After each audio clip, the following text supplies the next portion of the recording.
Si Kazuya ang iyong karaniwang Joe na ang swerte ay nasa banyo. Siya ang iyong tipikal na tall-unan na walang apela, na ulila matapos ang kanyang mga magulang ay makakuha ng yellow guide sa pamamagitan ng truck kun, at higit pa rito, ang kanyang lolo ay nakakuha ng parehong one-way na ticket sa kabilang buhay. Isang araw, habang papunta sa 7-Eleven, nakita niya ang mga taong tumatakbo palabas ng tindahan, takot na takot. May ilang anime girls na aksidenteng nabangga siya, at isa sa kanila ay nahulog.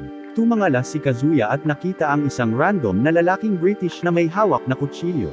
Si Kazuya ay nagpanik at nagbolts, sumisigaw sa mga batang babae na tumakbo.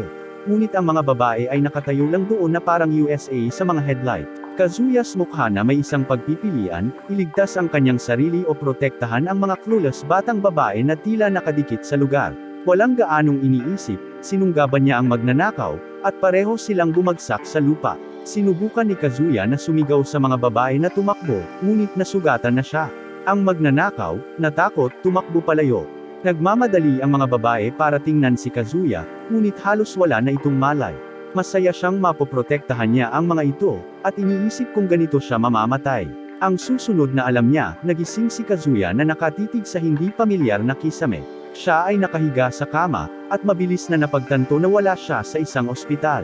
Nakita siya ng isang cute na dalaga, napaluha, at niyakap siya, tinawag siyang Kane.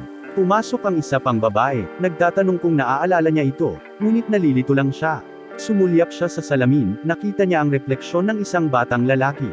Nagulat si Kazuya, ngunit pinigilan siya ng mga babae, tinitingnan kung okay lang siya. Sa wakas ay huminahon na siya, hindi makapaniwalang nakatingin sa maliit niyang katawan. Ipinaliwanag ng kasambahay na si Sylvia na ilang linggo na siyang nakarete. Sinusuri din siya ng kanyang mainit na ina, napansing bumaba na ang kanyang lagnat, at kailangan lang niyang magpahinga. Si Sylvia at ang ina ni Kazuya ay umalis sa silid upang kumuha ng pagkain, na nagbibigay sa kanya ng oras upang magpahinga.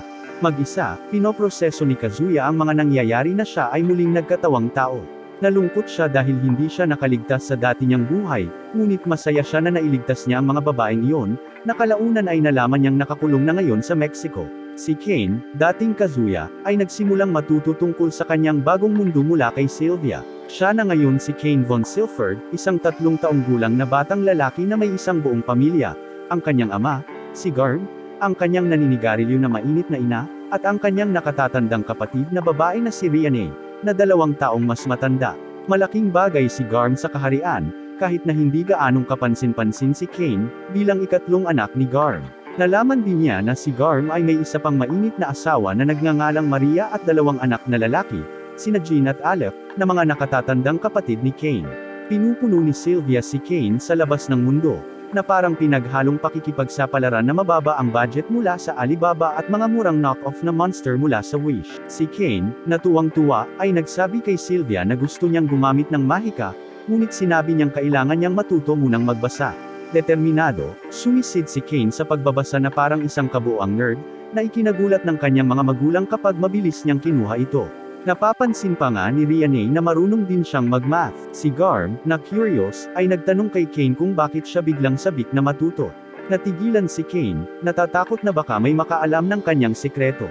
Napansin ni Sylvia na mukhang hindi mapalagay si Kane, kaya dali-dali siyang lumapit at nag-alok sa kanya ng isang bote, sinusubukang kakalmein siya ng ilang inaalagaan. Si Kane, na nahihiya, ay itinulak ito palayo at sumigaw na sinusubukan lang niyang matuto ng higit patungkol sa mahika at sa mundo tulad ni Garm. Sinasamantala ni Kane ang pagkakataong ito para tanungin kung nababasa ba niya ang tungkol sa mahika at kasaysayan. Sumang-ayon ang kanyang ama, at tuwang-tuwa ang kanyang ina na interesado siya sa mahika, ngunit ipinaalala sa kanya ni Rianne na hindi siya maaaring gumamit ng mahika hanggang sa mabanyagan siya sa edad na 5. Mamaya sa kanyang silid, si Kane ay nagsasanay ng lihim at namamahala upang lumikha ng isang maliit na apoy gamit ang kanyang kamay. Mabilis niya itong pinapatay, umaasang hindi napansin ni Sylvia. Si Sylvia, na nagkukunwaring hindi niya nakita, ay lumabas ng silid pagkatapos suriin kung okay siya. Biglang sumulpat si Rianne, nakatingin sa mga libro sa kanyang kama. Si Kane, nagulat, ay nagtanong kung gaano na siya katagal doon, at sa isang pilyong ngiti, ipinahayag niyang alam niya ang kanyang sikreto. Natarante si Kane, sa pag-aakalang nakita niyang gumamit siya ng mahika, ngunit talagang pinag-uusapan lang niya ang tungkol sa kanya na palihim na nag-aaral sa labas ng mundo. Nag-aalok siya na tulungan siyang matuto, at nakahinga si Kane na hindi niya ito nahuli gamit ang magic ng apoy dahil siya ay isang airhead. Mula noon, sinimula ni Rianne ang paglalaglag sa Kane araw-araw tungkol sa 300 taong kasaysayan ng Esford Kingdom. Nalaman ni Kane na ang kaharian ay itinatag ng isang talunan na nagngangalang Yuya, na tila kainahinalang hapon, na nagpaisip kay Kane kung si Yuya ay isa ring reincarnated na kaluluwa tulad niya. Itinuro rin ni Rianne si Kane tungkol sa iba't ibang lahi sa mundo, kabilang ang mga duwende, at kaibig-ibig na mga babaeng pusa. Pagkalipas ng 2 taon, 5 taong gulang na ngayon si Kane, at oras na para sa kanyang bautismo. Umalis ang pamilya sa kanilang bahay at sumakay ng karwahe sa kaharian.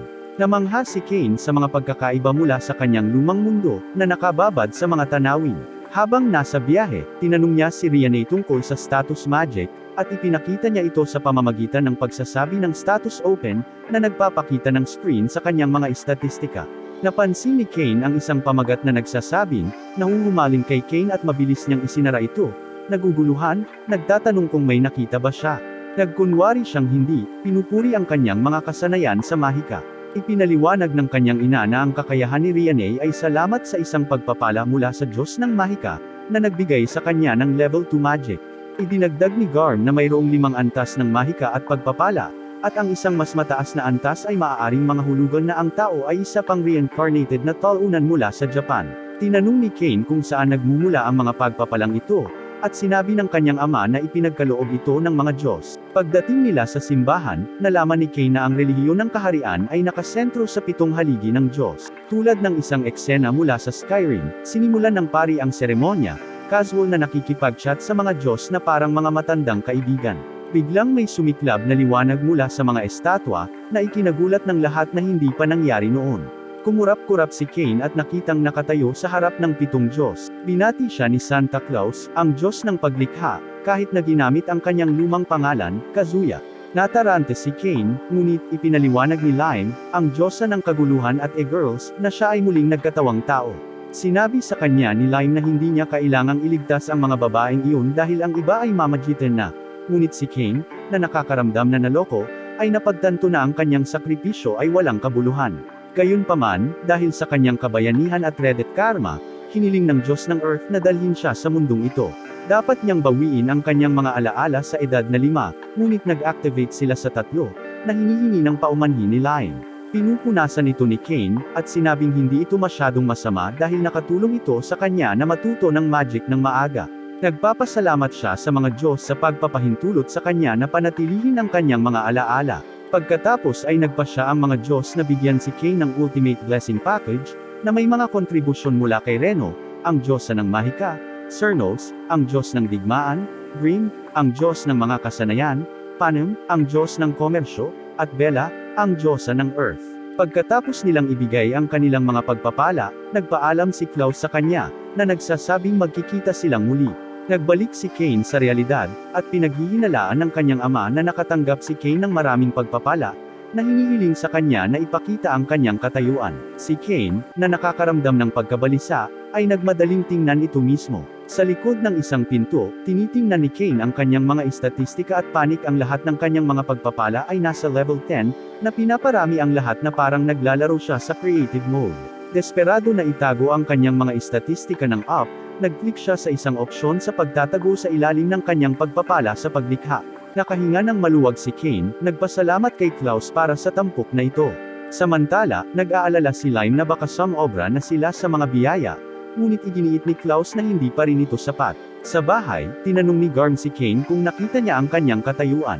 Kinumpirma ni Kane, binanggit na nakatanggap siya ng maraming pagpapala mula sa mga Diyos. Hiniling ng kanyang ama na makita, at atubiling ipinakita ni Kane ang screen ng kanyang status. Nagulat ang pamilya na si Kane ay may mga pagpapala mula sa lahat ng 7 Diyos at kapangyarihan ng mahika na 3 beses kaysa sa isang mago sa korte.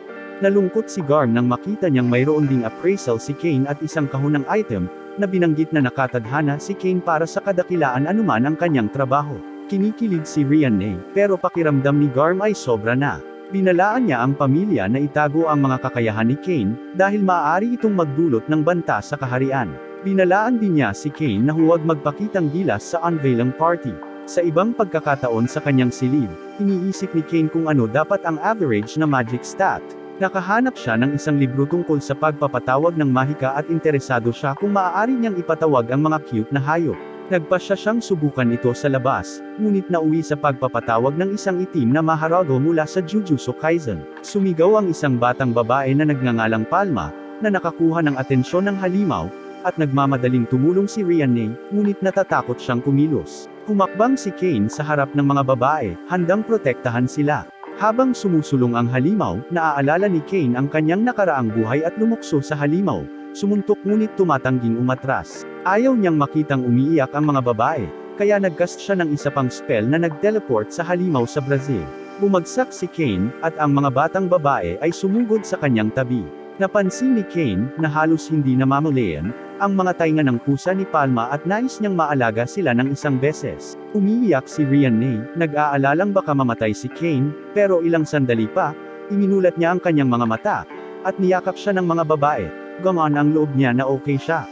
Nagpasya si Kane noon na gagawin niya ang kanyang misyon na panatilihin silang nakangiti. Sa bagong mundong ito, napagtanto niyang may kapangyarihan siyang iligtas ang mga tao. Nagsisimula ang seremonya, at ipinakilala si Kane sa mataas na lipunan.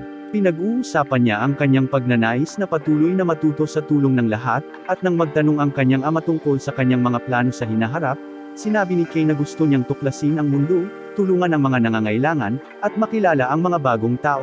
Kaya naman layunin niyang maging isang adventurer na kayang protektahan ang mga ngiti ng lahat. Sa hapunan, ang tatay ni Kane, si Garm, ay walang casual na nagbalita na kumukuha siya ng tutor para sanayin si Kane bilang isang adventurer. Kinaumagahan, dalawang tutor ang nagpakita, sina Millie at Nina, na karaniwang rank D ay tumatanggi sa guild. Ipinakilala sila ni Garm at hinihikayat ang dalawa na ibigay ang kanilang makakaya para sa susunod na 3 taon. Tumungo sina Kane, Millie, at Nina sa courtyard upang simulan ang pagsasanay, simula sa ilang swordsmanship. Sinabihan ni Millie si Kane na magsanay ng ilang galaw ng espada habang nanunood siya, at nabigla siya sa kung gaano kabilis at kalakas ang mga welga nito. Hindi maiwasan ni Nina na ituro na mas malakas si Kane kaysa kay Millie, ngunit si Millie, na ayaw magpatalo sa isang literal na bata, ay iginiit na hindi siya matatalo ng isang 5 taong gulang. Nagpasya silang magkaroon ng isang kunwaring labanan, at hawak ni Kane ang kanyang sarili, madaling tumugma sa mga galaw ni Millie. Katulad ni Millie, pare, 5 ba talaga kayo? Pag-kumpirma ni Kane, hindi pinagpapawisan. Tumunog si Nina, napansin ang husay ni Kane, at iniisip kung natanggap niya ang pagpapala ng God of War. Siyempre, sabi ni Kane, oo. Si Millie, huffing and puffing, calls for a break. Sinubukan ni Nina, na may level 3 na basbas ng God of Magic, na simulan siya sa ilang mga pangunahing kaalaman, ngunit sinabi ni Kane na nakuha na niya ito mula sa pagbabasa ng libro. Medyo natarante si Nina hanggang sa casual na nag-demonstrate si Kane na may kasamang ilang elemental na bola at isang rock bullet na pumawi sa kalapit na target.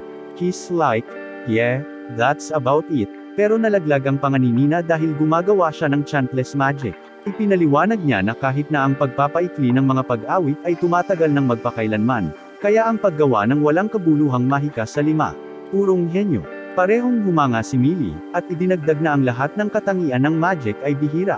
Kahit na sa mga sage class mages, si Nina's like, no way, even a royal court sage ay hindi kayang gawin ang lahat ng attribute magic. Nagpatuloy si Kane sa pagbaluktot, hindi sinasadyang nasira ang isang tipak ng pader ng kastilyo gamit ang isang stray spell.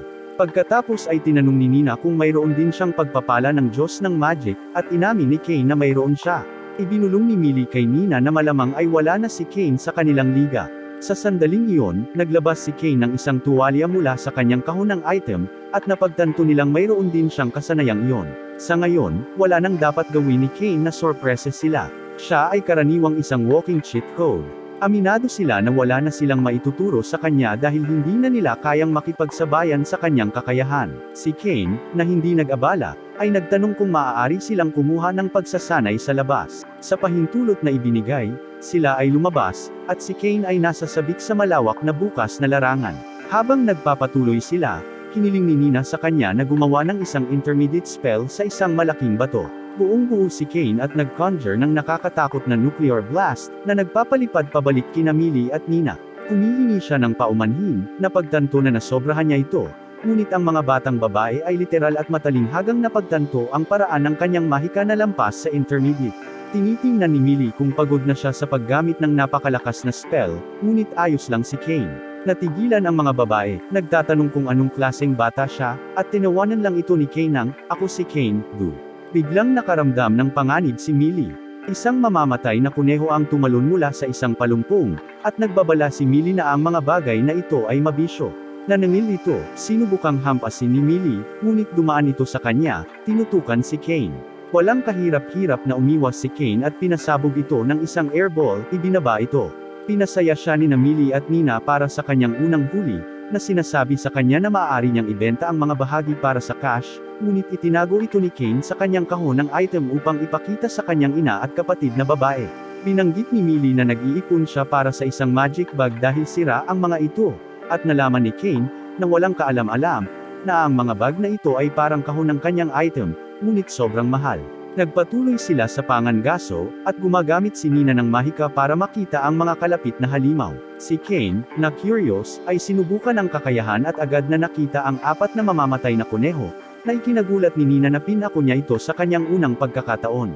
Naglalabas sila ng 3 asong kuneho ng madali, ngunit ang isang bolt sa kagubatan. Handang habulin ni Kane, ngunit pinigilan siya ni Millie. Nagbabala na ang kagubatan ay mapanganib para sa mga noob na tulad niya. Gumagapang ito kasama ng mga halimaw na maaaring ipaliwanag ni Millie na ang mga halimaw ay paminsan-minsang umuusbong ng maramihan at umaatake sa lungsod, kaya pinuprotektahan ito ng Great Wall. Hinihikayat niya si Kane na maging isang malakas na adventurer, para makatulong siya sa pagtatanggol sa lungsod balang araw. Nang maglaon, tiningnan ni Kane ang kanyang status at sumigaw nang makitang nasa level 8 na siya. Napagtanto niya na dahil ito sa isang 100xx multiplier mula sa Premium Battle Pass ng mga Diyos. Alam niyang kailangan niyang panatilihing sikreto ang kanyang mga istatistika upang maiwasang maakit ang atensyon. Lumipas ang 3 taon, at ngayon ay 8 na si Kane. Madali niyang ibinaba ang isang grupo ng mga lobo gamit ang mga air bullet, habang nanunood sina Millie at Nina, humanga sa kung gaano siya kalakas. Nalulungkot si Nina na malapit na silang magpaalam. Si Kane ay bumabalot sa pamamagitan ng pagsiksip ng lahat ng mga halimaw sa kanyang kahon ng item. Binati siya ni Millie sa kanyang pagtatapos, na sinasabing ipinagmamalaki nila. Nagpasalamat si Kane sa kanila at naglabas ng 2 magic bag mula sa kanyang kahon ng item bilang regalo ng pasasalamat. Alam niyang masyado na silang sira para bumili ng sarili nila. Ang mga batang babae ay nabalisa, lalo na nang ipinaliwanag ni Kane na sila ay ginawa mula sa balat ng ogre ng dugo at kaliskis ng Earth Dragon. Binanggit ni Millie na ang mga halimaw na ito ay karaniwang nangangailangan ng isang rank party para tanggalin, ngunit ipinagkibit-balikat ito ni Kane na parang hindi ito malaking bagay. Sa puntong ito, natutunan nilang huwag mabigla sa anumang ginagawa ni Kane. Sinasabi nila ang kanilang huling column, na sinasabi sa kanya na makipag-ugnayan kung kailangan niya ng tulong sa hinaharap. Si Kane, ngumingiti, yumuko at nagpapasalamat sa kanila sa pagtuturo sa kanya ng wala. Natagpuan ni Kane ang kanyang sarili laban sa isang napakalaking pulang dragon na sumugod sa kanya, sinusubukang kumagat. Tumalon si Kane sa hangin, umiwas sa pag-atake, at itinutok ang kanyang espada sa ulo ng dragon. Ang halimaw ay umuungal sa matinding paghihirap bago bumagsak sa lupa. Magiliw na lumapag si Kane at huminga ng ilang sandali. Iniisip niya sa kanyang sarili na ang dragon ay napakalakas at nagtataka kung gaano kalaki ang kanyang antas na tumaas mula sa laban. Pagbukas ng window ng kanyang status, nabigla si Kane nang makitang tumataas ang kanyang level, mahigit 80 milyon na siya ngayon, at nakakuha siya ng 2 bagong titulo, kaaway ng lahat ng halimaw at dragon killer. Nagpanik siya, na pagtanto na maaaring sumobra na siya. Pagkalipas ng 2 taon, si Kane ay patungo sa kabisera ng hari para sa isang kaganapan na dapat dumalo sa lahat ng maharlikang anak. Siya ay naglalakbay sa isang karwahe kasama ang kanyang pamilya, at ang kanyang kapatid na babae ay kumapit sa kanya, tuwang-tuwa na siya ay darating upang manatili sa kanya sa kabisera. Iminungkahi niya na dapat siyang kumuha ng mga pagsusulit sa pagpasok at magsimulang mag-aral, ngunit ipinaalala sa kanya ng kanilang ama na magsisimula ang paaralan sa edad na 12. Pagkatapos ay tinanong ni Kane ang kanyang ama kung gaano katagal bago sila makarating sa kabisera ng lungsod, at sumagot ang kanyang ama na aabutin ito ng humigit kumulang 1 linggo, sa pag-aakalang hindi sila makakasagap ng anumang halimaw. Nagpasya si Kane na gumamit ng spell ng lokasyon upang mag-scout ng maaga para sa panganib. Habang naghahanap, nakita niya ang isang labanan sa unahan at inalertuhan ang kanyang ama, na ipinapaliwanag na ang ilang dosenang halimaw ay umaatake sa 10 tao. Hinihimok ni Cain ang grupo na kumilos ng mas mabilis para tumulong. Sumang-ayon ang kanyang ama at inutusan ang mga gwardya na pabilisin. Ngunit nag-aalala si Cain na baka hindi sila makarating sa oras. Nang walang pag-aalinlangan, lumabas si Cain sa karwahe at gumamit ng mahika ng hangin, nag-zoom pasulong tulad ng Sonic the Hedgehog, na iniiwan ang mga gwardya na kumakain ng kanyang alikabok. Pagdating ni Cain sa pinangyarihan, karamihan sa mga kabalyero ay nailabas na, at ang huling kabalyero ay halos hindi nakahawak, pinoprotektahan ang isang kalapit na karwahe. Mabilis na inalis ni Cain ang isa sa mga halimaw gamit ang kanyang mahika ng hangin. Ang mga kabalyero, na natigilan, ay sinubukang bigyan ng babala si Cain na masyadong mapanganib para sa isang bata na masangkot. Ngunit sila ay naiwang tulala ng puksay ni Cain ang karamihan sa mga halimaw gamit ang kanyang mga kasanayan sa mahika. Habang papalapit sa karwahe ang huling tatlong halimaw, napagtanto ni Cain na ang paggamit ng mahika ay maaaring makapinsala sa mga kabalyero sa malapit, kaya hinugot niya ang kanyang espada mula sa kanyang kahon ng item. Sa isang mabilis na welga, pinabagsak niya ang dalawa sa mga halimaw, na naiwan lamang ang pinakamalaki. Ang halimaw ay naniningil, ngunit si Cain ay umiwas, pagkatapos ay gumamit ng isang maapoy na laslas mula sa kanyang espada, na agad na sinunog ang higanteng halimaw. Nagmamadali si Cain sa natitirang kabalyero at nagcast ng area heal, na nagpapanumbalak ng kalusugan ng lahat. Gayunpaman, ilang mga kabalyero ang patay na, kaya maingat na inilagay ni Cain ang kanilang mga katawan sa kanyang kahon ng item. Sa sandaling iyon, dumating ang kanyang ama at nagulat siya sa eksena ng mga napatay na halimaw. Humingi siya ng update sa mga kabalyero at napansin niyang ang karwahe ay kabilang sa bahay ng Duke ng Santana. Bumukas ang pinto ng karwahe, inihayag sina Prinsesa Telesa at Miss Silk, ang anak na babae ng Duke. Si Cain at ang kanyang ama ay lumuhod bilang paggalang, at pinasalamatan ni Telesa si Garm sa pagpunta sa kanila upang iligtas, pagkatapos ay tinanong kung sino ang batang lalaki.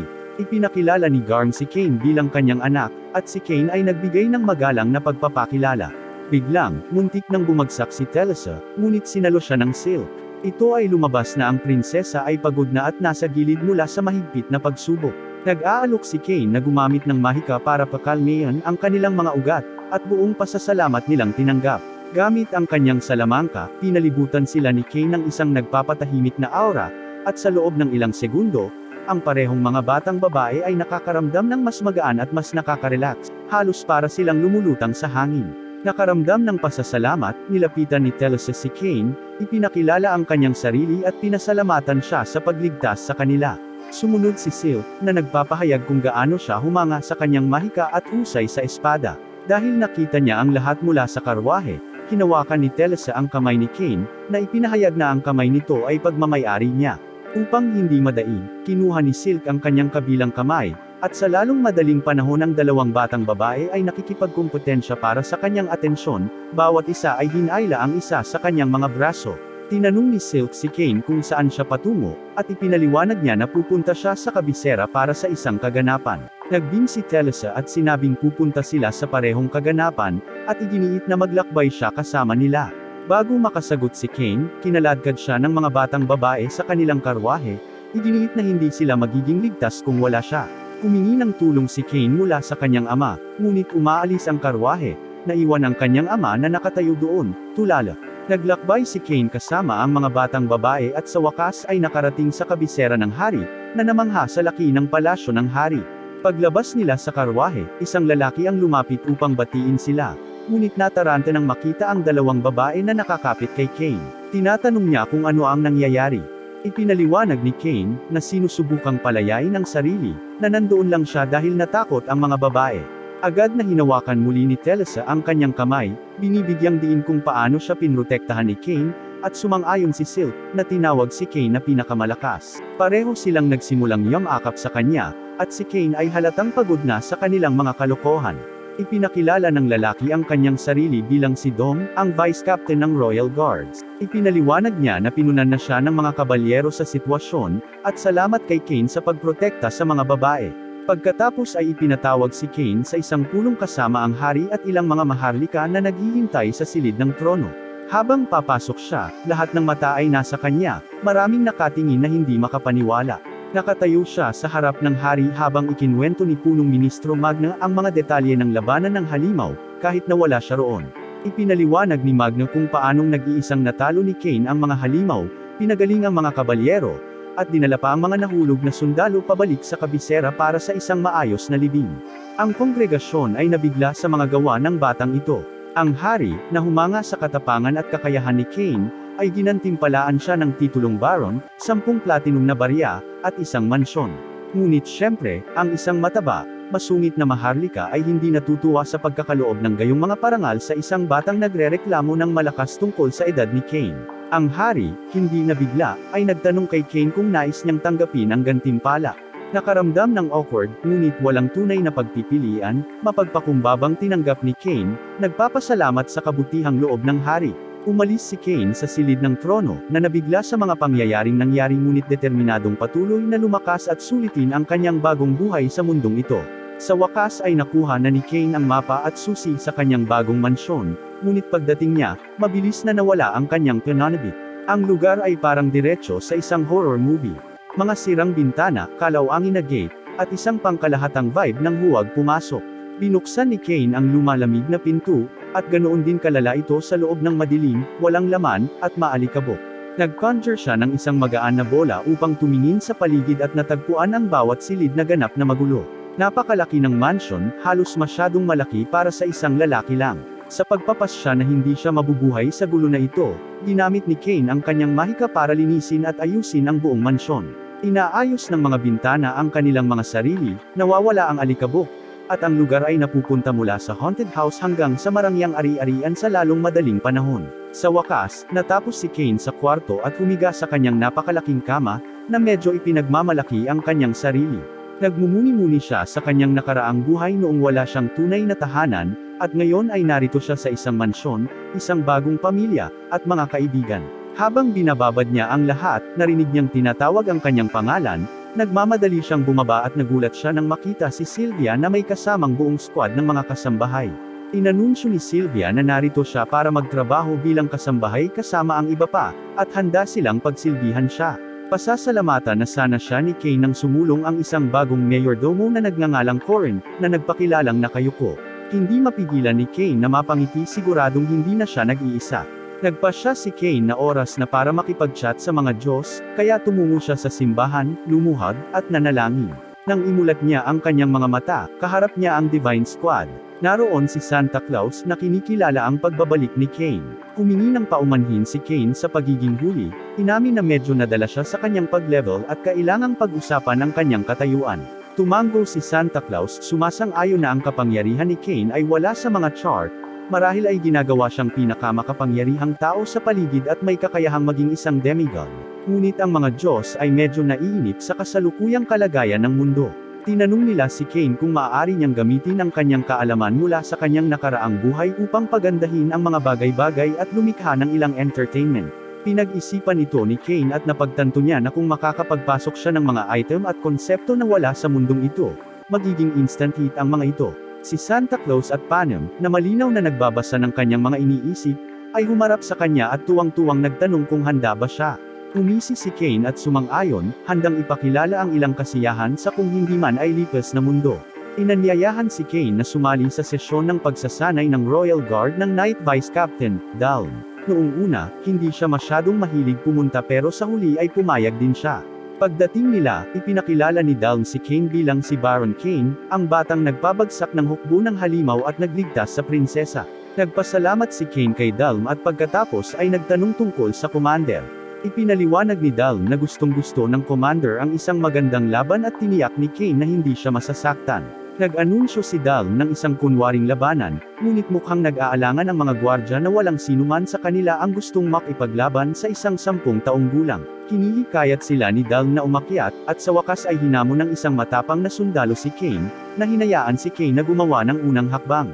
Ginagamit ni Cain ang kanyang kakayahan sa pagpapalakas at, sa isang iglap, dinasormahan ang sundalo, na mabilis na umamin ng pagkatalo. Napagtatanto na maaaring nahirapan siya, nagpasalamat si Cain sa sundalo at sinubukang umalis, ngunit hindi pa tapos si Dalm at inutusan niya ang iba pang mga sundalo na palibutan si Cain. Habang papasok ang mga gwardya, isang boses na nagmumula sa dingding ang nagsasabi sa kanila na umatras. Isang babae ang tumalon pababa at pinuna ang mga gwardya sa pagtutok ng kanilang mga espada sa isang bata. Kinailan niya si Cain sa isang yakap na nangangakong paprotektahan siya. Napagtanto ni Kane na isa siyang duwende, at ipinaliwanag ni Dal na siya talaga ang commander. Natigilan si Kane, ang kinauukulan ay itong babaeng duwende na nakayakap lang sa kanya.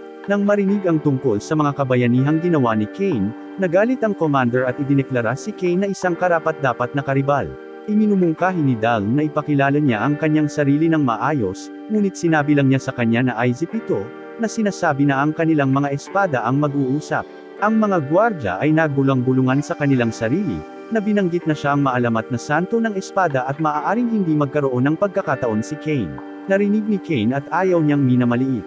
Ang commander, na handang kumilos, ay hinamon si Kane sa isang tunggalian, ngunit nag-alinlangan si Kane, na itinuro na ang kanyang espada ay isang kahoy lamang. Pinalis niya ito at ibinato ang kanyang talon sa kanya, na madaling nailega ni Kane bago humarap gamit ang sarili niyang hampas, kaya tumalon siya pabalik. Umisi siya, malinaw na nasa sabik sa hamon, at sinabi kay Kane na masisiyahan siya sa laban na ito. Nagsisimula silang magsagupaan ng mga espada sa hindi kapani-paniwalang bilis, at ang mga sundalo ay nagmasid sa pagkamangha habang si Kane ay nakikisabay sa komandante, kahit na sa kanyang pinakamabilis. Habang tumitindi ang tunggalian, nagpasya si Kane na gumamit ng pamamaraan na tinatawag na clock up.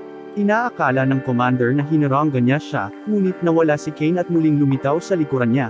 Nahuli siya ng hindi nakabantay habang inilalagay niya ang kanyang espada sa kanyang leeg, na nagsasabing, "Walang personalon, bata."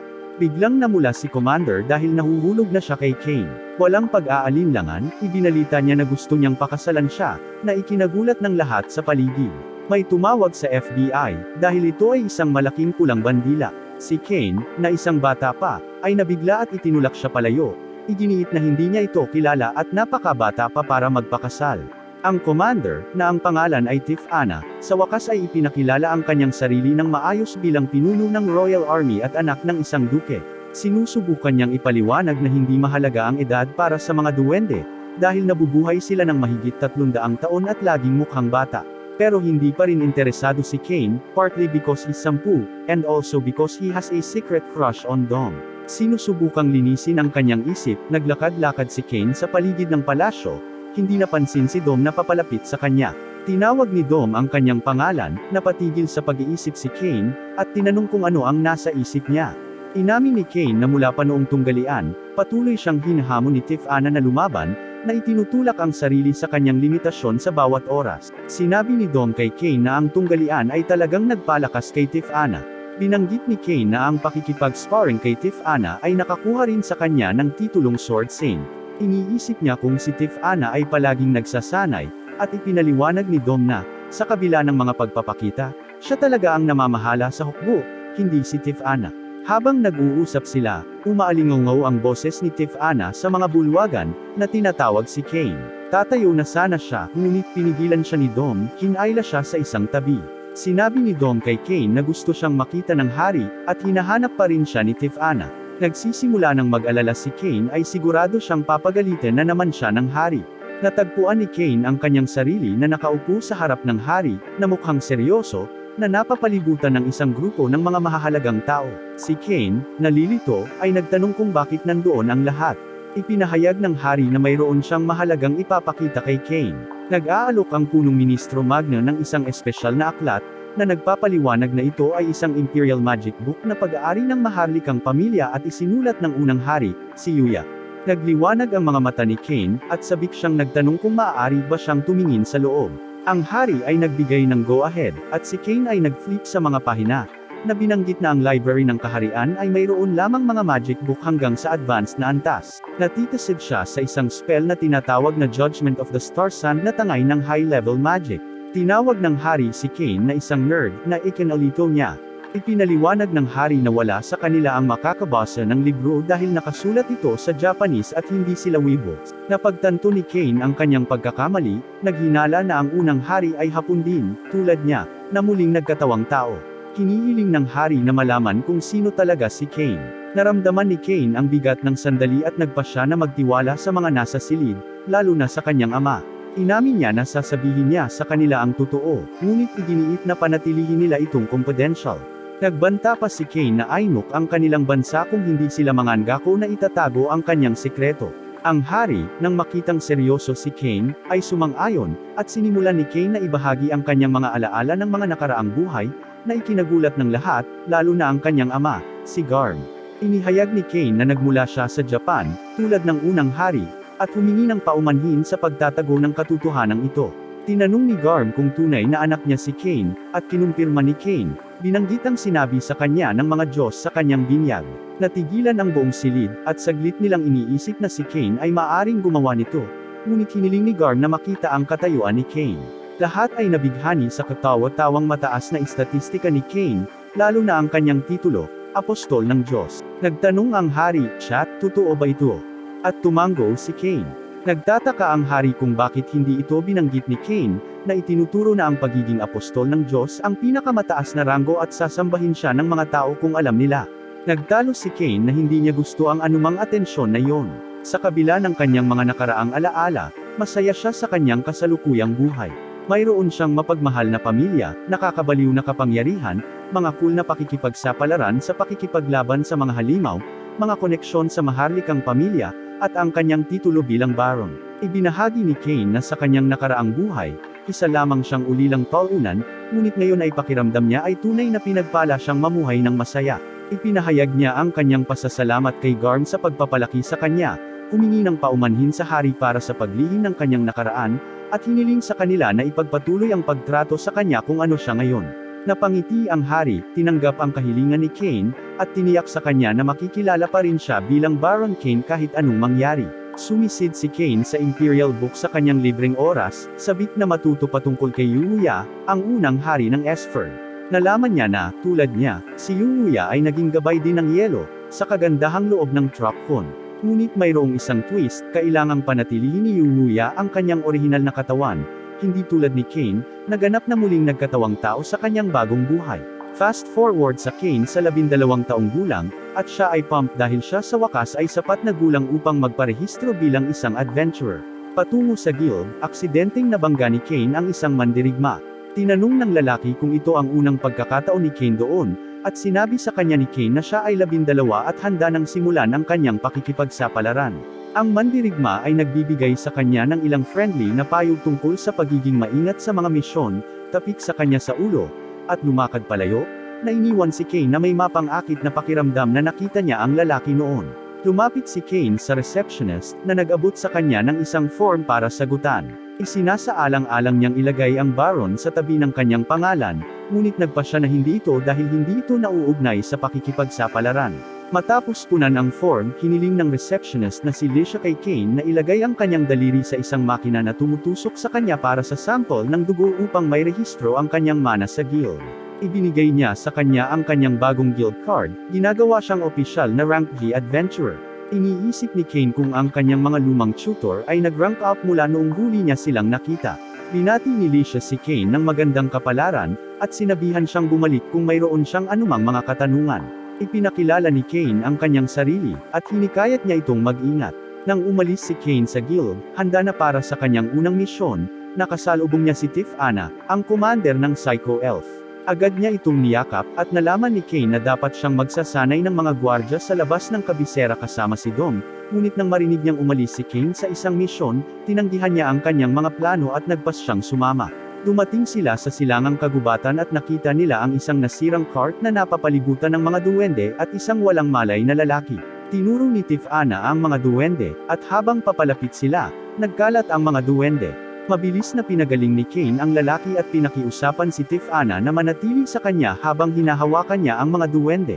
Gumagamit siya ng isang magaan na bola upang ipakita ang ilang palihim na berdeng butiki at inilabas silang lahat sa pamamagitan ng pag-atake ng yelo, na lumilikha ng isang higanteng iceberg sa proseso.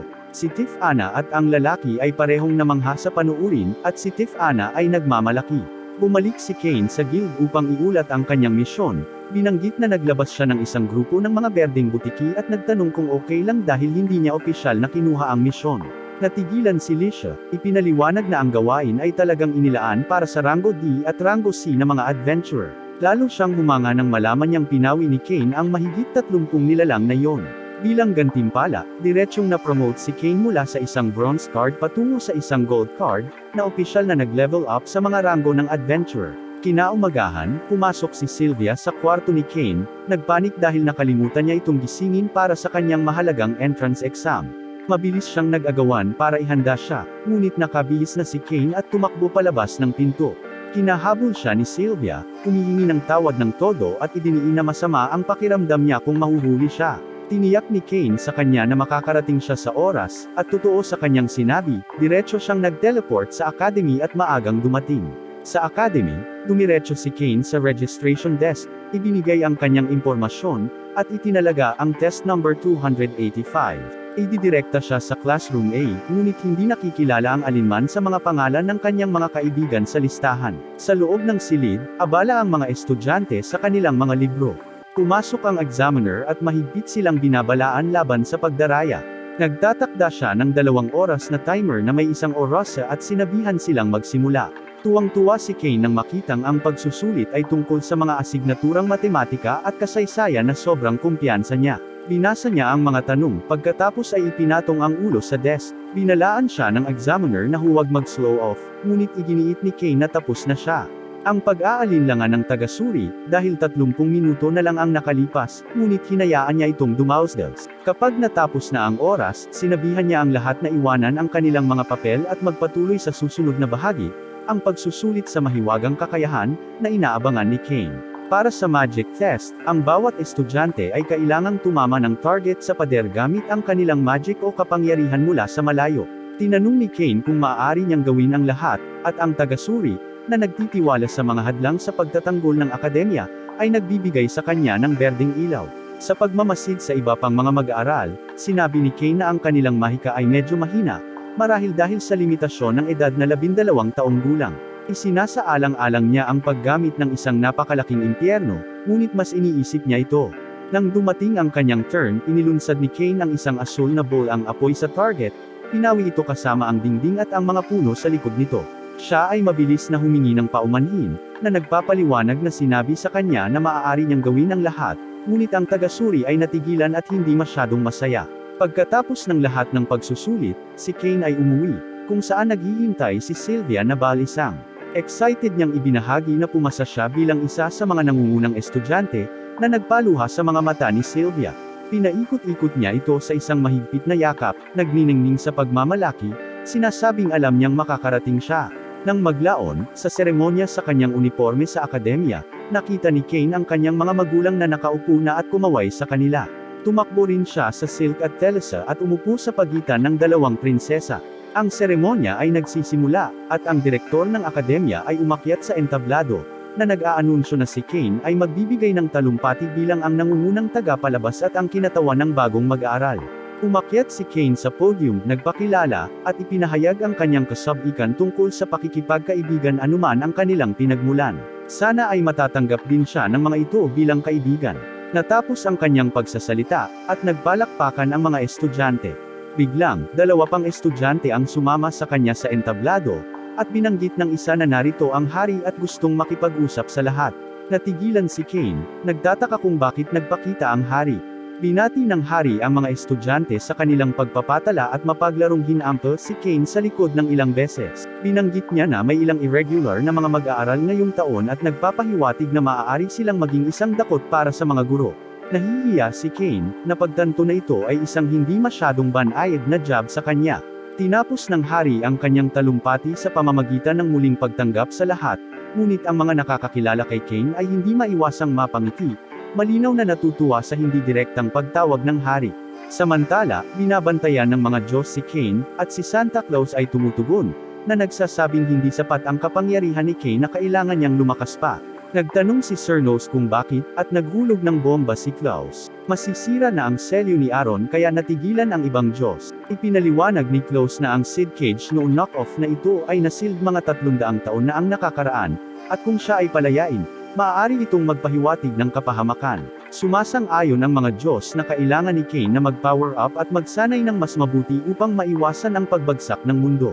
Nagpasya silang itakda ang mga bagay-bagay para kay Kane upang makahanap ng isang tagapagturo na maaaring itulak siya sa susunod na antas, na naghahanda sa kanya na harapin si Aaron sa hindi malayong hinaharap. Binanggit ni Claus ang isang lalaki na perpekto para sa trabaho, at lahat sila ay tumango. nagpaplanong tiyaking si Kane ay nagsasanay sa ilalim niya. Sinundan ni Kane ang isang misteryosong boses ng lalaki sa silid-aklatan, inaasahan ang isang tipikal na silid, ngunit sa halip ay nahanap niya ang kanyang sarili na papasok sa isang bahay na nasa loob ng isang kagubatan. Sa isang iglap, muli siyang nadala, sa pagkakataong ito sa ibang silid kung saan ang isang lalaki, nakatalikod, ay nagtitimpla ng kape. Nalilito, hiniling ni Kane ang pagkakakilanlan ng lalaki, ngunit nab-alisa siya nang tawagin siya ng estranghero sa kanyang pangalang Hapon, na nag-aalok sa kanya ng upuan at isang tasa ng kape. Napansin ni Kane, na nasa gilid pa rin, ang inumin, na hindi dapat umiral sa kanilang mundo, at mas natigilan ng banggiti ng lalaki si Klaus bilang kanilang magkakilala. Ipinakilala ng lalaki ang kanyang sarili bilang Yuya, at inihayag na siya, tulad ni Kane, ay isang reinkarnasyon mula sa ibang mundo. Nagulat si Kane at nagtanong kung itong si Yuya ang maalamat na unang hari ng Esford. Yuya chuckles, humanga sa kaalaman ni Kane, at ipinaliwanag ni Kane na nabasa niya ang tungkol kay Yuya mula sa isang lumang libro. Gayunpaman, napagtanto ni Kane ang isang bagay na mali, kung ang lalaking ito ang tunay na unang hari, dapat ay namatay na siya 300 taon na ang nakalilipas. Ininspeksyon ni Kane ang binti ni Yuya, kalahating umaasang may multo, ngunit natutuwa ito ni Yuya at hinikayat si Kane na tasahin siya para mawala ang anumang pagdududa. Ginagamit ni Kane ang kanyang kakayahan sa pagtatasa at natigilan ng matuklasan ang titulo ni Yuya, ang Diyos ng Paglikha. Ipinaliwanag ni Yuya na nakuha niya ang titulong ito sa pamamagitan ng paglikha sa mundo ng Fabernil, at dahil sa kanyang banal na kalikasan, hindi siya tumanda, na nagpapahintulot sa kanya na mabuhay ng higit sa 3 siglo. Inilipat ang pag-uusap, sinabi ni Yuya kay Kane na inatasan siya ng mga Diyos sa pagsasanay kay Kane. Nalilito, itinanong ni Kane kung bakit kailangan niya ng higit na kapangyarihan kapag ang kanyang kasalukuyang lakas ay nagdudulot na sa kanya ng pagsubok ni Yuya kay Kane sa pamamagitan ng paghiling sa kanya na kumuha ng cookie mula sa kanyang kamay, ngunit nang subukan ni Kane, mabilis na inilagay ni Yuya ang isang espada kay Kane, lalamunan, na ipinapakita sa kanya kung gaano siya ka-outlast. Ipinaliwanag ni Yuya na dapat lumakas si Kane para harapin ang isang masamang Diyos na nagngangalang Aron, na minsang nagpalaganap ng alitan sa mga bansa. Si Yuya at ang kanyang mga kaalyado ay tinatakan si Aron matagal na ang nakalipas, ngunit ang selyo ay humihina, na nagbabanta na pakakawalan si Aron at muling mag-apoy ng digmaan. Iminumungkahi ni Kane na muling itatak ni Yuya si Aron, ngunit si Yuya, ngayon ay isang Diyos, ay hindi maaaring direktang makialam sa mga mortal na gawain. Sa halip, responsibilidad ni Kane na talunin si Aron, kahit na si Kane ay nananatiling hindi masigasig sa gawain. Para ma-motivate si Kane, nangako si Yuya na magbubunyag ng tungkol sa kanyang nakaraang buhay kapag handa na si Kane. Naiintriga, ipinatong ni Kane ang kanyang mga kamay sa mesa, na nag-udyok kay Yuya na dalhin sila sa isang lokasyon sa tabing dagat, na labis na namangha kay Kane. Ibinigay kay Kane ang isang espada, idineklara ni Yuya ang kanyang sarili bilang bagong master ni Kane. Sinabi niya kay Kane na kapag handa na siya para sa hamon, ang higit pang mga detalye tungkol sa kanyang nakaraang buhay ay ipapakita, pagkatapos ay mag-teleport palayo, na iniiwan si Kane na nalilito. Dumating muli si Yuya upang bigyan si Kane ng isang compass, na nagtuturo sa kanya na sundan ito sa isang mansyon sa isang bundok. Binabalaan si Kane na huwag gamitin ang kanyang kakayahang magteleportasyon upang makarating doon. Nag-aalala tungkol sa oras, tiniyak ni Yuya kay Kane na iba ang takbo ng panahon sa mundong ito. Ang isang taon dito ay katumbas ng isang araw lamang sa orihinal na mundo ni Kane. Sa paghikayat kay Kane na magmadali, si Yuya ay nawala muli. Naiwan si Kane na sumisigaw sa kanya ng walang kabuluhan. Sinimulan ni Kane ang kanyang paglalakbay sa kagubatan, pinatay ang isang higanting ahas at iba pang mga nilalang ng madali, na nagudyok sa kanyang sarili na mag-level up. Sa paglipas ng mga buwan, nakita niyang pagod at nahihirapang mag-navigate sa tila walang katapusang kagubatan. Isang araw, narinig niya ang sigaw ng isang nilalang at sinundan niya ang tunog sa isang sugatang lobo. Sa una ay naghahanda na patayin ito. Nag-alinlangan si Kane, nakaramdam ng hindi maipaliwanag na pagnanasa na protektahan ang nilalang. Inaalala ang mga instinct ng kanyang nakaraang buhay upang iligtas ang iba. Ibinaba niya ang kanyang espada at humingi ng paumanhin sa pagkatakot sa lobo. Nang maubos ang kanyang mahika, sinubukan ni Kane ang isang healing spell, gamit ang bawat piraso ng kanyang natitirang lakas, na nagiging sanhi ng kanyang pagkahimatay. Nagising si Kane na napapalibutan ng mga taunang halimaw at ang nagpapasalamat na lobo, na magiliw na yumakap sa kanya. Napagtatanto na ang lobo ay nag-iisa tulad niya, nagpasya si Kane na ampunan ito, pinangalanan itong Hako. Magkasama, nagpapatuloy sila sa kagubatan, nakikipaglaban sa tabi at nagbabahagi ng mga mapagkukunan. Tinutulungan ng pagsasama na ito si Kane na mapagtanto kung ano ang tunay na mahalaga sa pagpapanatili ng kanyang sangkatauhan at pagprotekta sa mga taong pinapahalagahan niya. Sa paglipas ng mga taon, mas lumalakas sina Kane at Hako, na natalo ang anumang banta na tumatawid sa kanilang landas. Sa wakas, nakarating na sila sa mansion. Sa loob, nakatagpo nila si Yuya, na pinuri si Kane sa kanyang paglaki. Tinanong ni Kane kung ilang taon na ang lumipas, at ibinunyag ni Yuya na 4 na mahabang taon na ang nakalipas. Nang makita si Hako, kinilala ni Yuya ang lobo bilang isang banal na hayop, isang Fenrir, at pinayuhan si Kane na gumawa ng kontrata sa pagpapatawag dito. Ginawa ito ni Kane, at sa kanyang pagtataka, nawala si Hako. Ipinaliwanag ni Yuya na mula ngayon, maaaring ipatawag ni Kane si Hako sa kalooban. Pagkatapos ay ipinakilala ni Yuya ang susunod na instructor ni Kane, isang duwende na nagngangalang Doran, na magpapatuloy sa kanyang pagsasanay. Bago umalis si Kane, ipinaalala niya kay Yuya ang kanyang pangako na magpaliwanag pa tungkol kay Eren at sa kanilang koneksyon. Tiniyak ni Yuya na ang lahat ay mabubunyag sa tamang panahon, at inutusan siyang sundan si Doran para sa karagdagang pagsasanay. Habang sinisimulan ni Kane at Doran ang kanilang sesyon, agad na napansin ni Doran ang kawalan ng kapangyarihan ni Kane. Kahit na sinubukan ni Kane ang isang mabilis na strike gamit ang isang boost, Doran walang kahirap-hirap umiwas at knocks Kane out sa isang solong suntok. Dinala ni Doran ang walang malay na si Kane na parang isang sako ng patatas. Pagkatapos ay nagising si Kane sa isang hindi pamilyar na silid, ngunit nakahinga siya ng maluwag nang makita si Hako sa kanyang tabi. Bumaba siya at nakilala si Doran, ang may-ari ng bahay at ang kanyang bagong amo, na ipinakilala siya sa kanyang asawang si Ruri. Magiliw niyang tinanggap si Kane sa kanilang tahanan, ngunit mabilis na nabaling ang atensyon nito sa isang batang dragon sa malapit.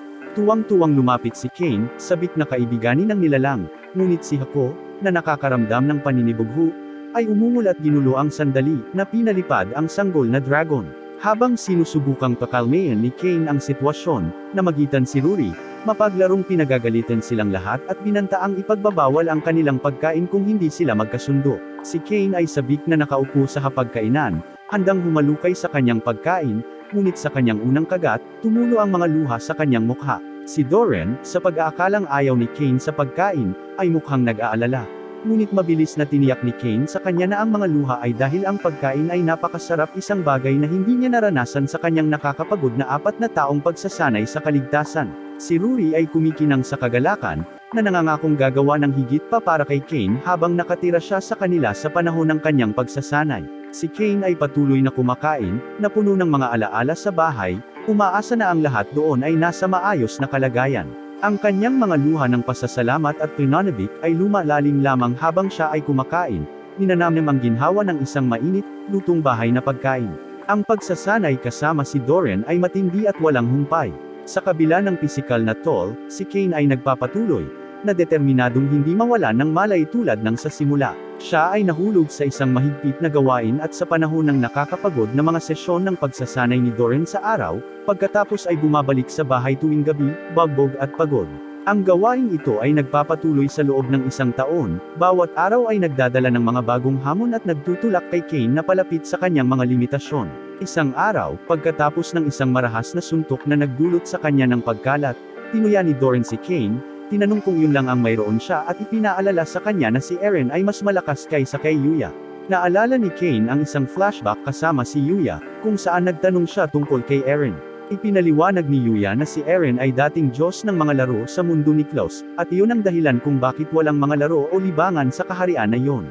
Naalala ni Kane ang bakanting upuan sa silid ng Diyos at nalaman na ginamit ni Eren ang kanyang kapangyarihan upang pilitin ang mga tao sa mga nakamamatay na laro, na humantong sa kanyang pagpapalayas mula sa kaharian ng mga Diyos. Kung babalik si Eren, magpapatuloy ang mga death game na iyon, na nagbabanta sa kaligtasan ng lahat, kasama ang mga mahal sa buhay ni Kane.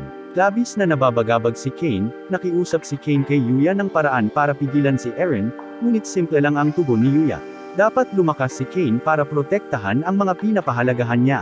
Pagkatapos ay isiniwalat ni Yuya ang isang masakit na katotohanan na hindi niya nagawang protektahan ang kanyang mga kaibigan nang lumaban sila kay Eren, at ang mga kaibigang iyon ay mga magulang ni Kane mula sa kanyang nakaraang buhay sa Japan. Nakaramdam ng matinding sakit sa tiyan si Kane nang ikwento ni Yuya ang kwento kung paano ipinatawag ang kanyang mga magulang kasama si Yuya sa mundo ni Klaus. Napilitan silang harapin si Eren, alam nilang kailangan nilang iligtas ang kanilang mundo at ang kanilang anak na si Kazuya. Sa huling labanan, napatay ang ina ni Kane habang pinoprotektahan ang isang kasama, na ikinagalit ng kanyang ama, na gumanti ng matindi. Nakamit niya ang isang mapangwasak na suntok na nagbigay daan kay Yuya na Aisil si Eren, ngunit ang ama ni Kane ay nasugatan ng mamamatay sa proseso, na isinakripisyo ang kanyang buhay upang matiyak ang pagkatalo ni Eren. Habang binubuhay ni Kane ang pangitain na ito ng kanyang mga magulang sa panahon ng kanyang pagsasanay sa espada kasama si Doran, ang bigat ng kanilang sakripisyo ay nagtulak sa kanya na lumampas sa kanyang mga limitasyon. Dahil sa kanyang determinasyon na parangalan ang kanilang memorya, naghatid si Kane ng isang malakas na strike na dumurog sa espada ni Doran at nagpalipad sa kanya. Inilagay ni Kane ang kanyang talon sa leeg ni Doran, at pumayag si Doran, na kinikilala na natapos na ni Kane ang kanyang pagsasanay. Tuwang-tuwa si Kane, nagmamadaling pumunta si Kane sa mansyon ni Yuya para bisitahin ang puntod ng kanyang mga magulang. Habang nagbibigay siya ng respeto, nakita niya si Yuya na nandoon na, pinararangalan ang kanyang mga kaibigan. Ibinahagi ni Yuya na ang mga magulang ni Kane ay hindi tumitigil sa pag-aalala tungkol sa kanya at palaging naghahanap ng paraan pabalik sa kanilang mundo upang muling makasama siya. Sa sobrang pagkagulat, napaluhod si Kane, tumutulo ang mga luha habang nagpapasalamat sa kanyang mga magulang sa palaging pag-iisip sa kanya, at nagpapahayag ng pasasalamat kay Yuya sa pag-aalaga sa kanila. Sinusubukan si Kane sa huling pagkakataon, kinahamon siya ni Yuya na kumuha ng cookie mula sa kanyang kamay, isang gawain na agad na nagagawa ni Kane, na nagpapatunay kung gaano siya naabot. Kumanga, kinilala ni Yuya ang paglaki ni Kane at iminumungkahi na kumuha sila ng kape, ngunit tumanggi si Kane, na ipinahayag ang kanyang pangangailangan na bumalik sa bahay. Bago umalis si Kane, itinuro ni Yuya na 5 taon na ang lumipas sa mundong ito at ginagamit ang kanyang mga kapangyarihan upang ibalik ang hitsura ni Kane sa kanyang orihinal na estado, na nagpapahintulot sa kanya na dalhin si Hako. Dumating din si Doran, binigyan si Kane ng pagkakataon na bumuo ng kontrata kasama ang batang dragon, si Jean.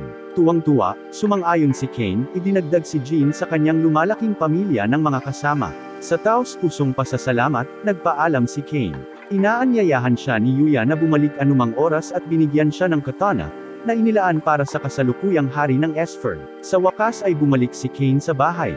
Binuksan ang pinto upang makita ang lahat ng nag-aalala tungkol sa kanya. Sumugod si Sylvia, niyakap siya ng mahigpit at tinanggap siya pabalik. Naroon din sina Talasja at Sylph, na parehong tuwang-tuwa nang makita siya, at iniharap nila sa kanya ang cookies na ginawa nila habang naghihintay sa kanyang pagbabalik. Si Kane, na nabigla sa init at pagmamahal ng kanyang mga kaibigan, ay kumakain ng cookies habang ang mga luha ng kaligayahan ay dumadaloy sa kanyang mukha. Pinasalamatan niya ang mga babae, na ipinahayag kung gaano niya na-miss ang bahay at kung gaano siya nagpapasalamat sa pagbabalik. Nakipagpulong si Kane sa hari at sa duke upang punan sila sa kung ano ang nangyari sa bagong mundo na nilikha ni Yuya. Habang isinasalaysay ni Kane ang kanyang mga pakikipagsapalaran, nakikinig sila ng hindi makapaniwala, ngunit nagtitiwala pa rin sila sa kanyang kwento. Ipinakita ni Kane sa kanila ang katana na ibinigay sa kanya ni Yuya, at ang hari at duke ay natigilan. Ito ang parehong espada na ginamit ni Yuya noong siya ang unang hari ng Esfern. Binanggit din ni Kane ang brutal na pagsasanay na dinanas niya sa nakalipas na 5 taon. Sa isang punto, ang hari ay nagalit, na inakusahan si Kane ng pagsisinungaling, ngunit pagkatapos ay naalala ni Kane ang pagkakaiba ng oras. Habang lumipas ang 5 taon sa mundo ni Yuya, 5 araw na lang ang lumipas sa mundo ni Kane. Bumalik sa paaralan, ang guro ay nagsasanay sa mga mag-aaral sa pagbaril ng mga target gamit ang kanilang mahika. Si Kane ay pumped upang ipakita ang mga bagong kasanayan na nakuha niya mula sa pagsasanay kasama si Yuya. Nang tawagin ng guro ang kanyang pangalan, naisip ni Kane na sa wakas ay makukuha na niya ang kanyang pagkakataon, ngunit sinabi niya sa kanya na maaari lang siyang manood dahil ang kanyang magic ay masyadong malakas para sa bakuran ng paaralan. Medyo nadismaya si Kane, ngunit tiniyak ng guro sa kanya na makukuha pa rin niya ang kanyang mga kredito. Mula sa malayo, napansin ng mga kaibigan ni Kane ang kanyang kalungkutan at pag-aalala na pakiramdam niya ay naiiwan siya. Iminumungkahi ni Claude na tulungan nila siya, at sumang-ayon ang mga batang babae na sundin ang kanyang plano. Mamaya, pumunta si Kane sa isang klase ng swordsmanship, kung saan inanunsyo ng guro na ang mga adventurer mula sa guild ay tutulong sa aralin. Nanlaki ang mga mata ni Kane sa gulat nang makita niya si Claude at iba pang pamilyar na mukha mula sa guild na sumali sa klase. Kilala na ng ilang estudyante si Claude at ang kaibigan niyang si Lina. Buong pagmamalaking ipinakilala ng guro ang mga adventurer, isang rango na sina Claude at Lina, at birango na si Millie at na nagpapasaya sa mga estudyante. Si Kane, gayunpaman, ay nababalisa dahil hindi binanggit ng kanyang mga kaibigan na tutulong sila ngayon.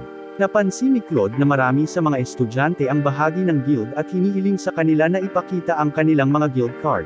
Karamihan sa mga estudyante ay may mga bronze card, ang pinakamababang rango mula noong sila ay nagsimula pa lang. Ngunit nang si Kane na nag-aalangan siya, ayaw niyang ipakita ang kanyang gintong card. Pinindot siya ni Claude, na curious sa pag-aalinlangan ni Kane. Sinubukan ni Kane na ipaliwanag na ang pagpapakita ng kanyang card ay maaaring magdulot ng mga issue sa paaralan at makapaghinala ang lahat, ngunit hindi ito nakuha ni Claude. Sa halip, iginiit ni Claude na ipakita ni Kane ang kanyang card, ngunit umimik si Kane, gumawa ng dahilan na iniwan niya ito sa bahay. Pinagalitan ni Claude si Kane, sinabihan ang klase na huwag maging pabaya tulad niya, na idiniin na ang guild card ay parang identity card.